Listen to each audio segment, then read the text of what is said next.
શક્તિપીઠ અંબાજી આગામી સમયમાં એક નવા રંગ સાથે જોવા મળશે. માનવામાં આવે છે કે વડાપ્રધાન નરેન્દ્ર મોદીએ જે રીતે વારાણસીમાં કોરિડોર બનાવી સાથે અનેક સુવિધાઓ કરીને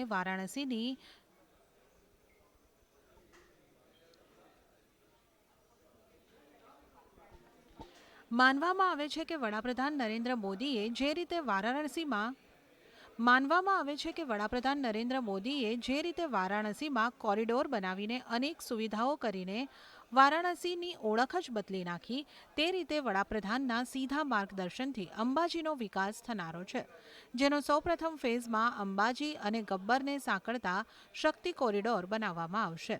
જેના પગલે શ્રદ્ધાળુઓ મંદિરમાં દિશાયંત્રના દર્શન કરી સીધા ગબ્બર સુધી પહોંચી શકશે. 2.5 કિલોમીટરના આ કોરિડોર ઉપર પગપાળા અને ઇલેક્ટ્રિક વાહન આમ બંને રીતે જઈ શકાશે.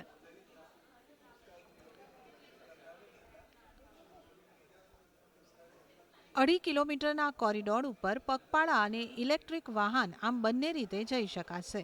સાથે આ પ્રોજેક્ટથી અંબાજીના મુખ્ય મંદિરનું પરિસર પણ 3 ગણું વિસ્તૃત કરાશે અને ગબ્બર પરિસર ડબલ કરવામાં આવશે. આ પ્રોજેક્ટ 3 તબક્કામાં કરવામાં આવશે. સાથે આ કોરિડોર રૂટ ઉપર Divya Darshani Chowk, parking, amenities block, tourist facility, ropeway terminal, Sati Sarovar, Sati Ghat, EV stop અને ઇવેન્ટ ગ્રાઉન્ડ પણ બનશે.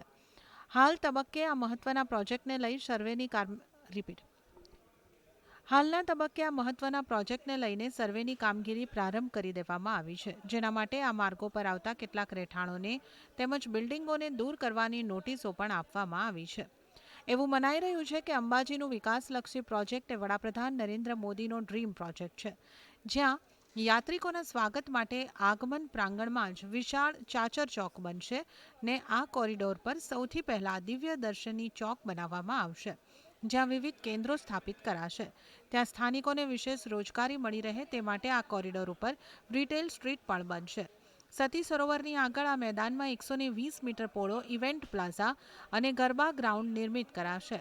અંબાજીમાં શક્તિપથ અંતર્ગત દિશાયંત્ર, અંબાજી મંદિર અને ગબ્બર ગઢ સહિત માનસરોવર રેલવે સ્ટેશન તેમજ કામાક્ષી મંદિરને પણ તોડવામાં આવશે. આ સંપૂર્ણ કામગીરી જે રીતે હાલમાં સર્વે ચાલી રહ્યો છે તે જોતા આગામી ઓક્ટોબરથી કામ શરૂ થશે અને અંદાજે 3 વર્ષ એટલે કે 2027 સુધીમાં આ કામ પૂરું કરવાનું આયોજન કરવામાં આવ્યું છે.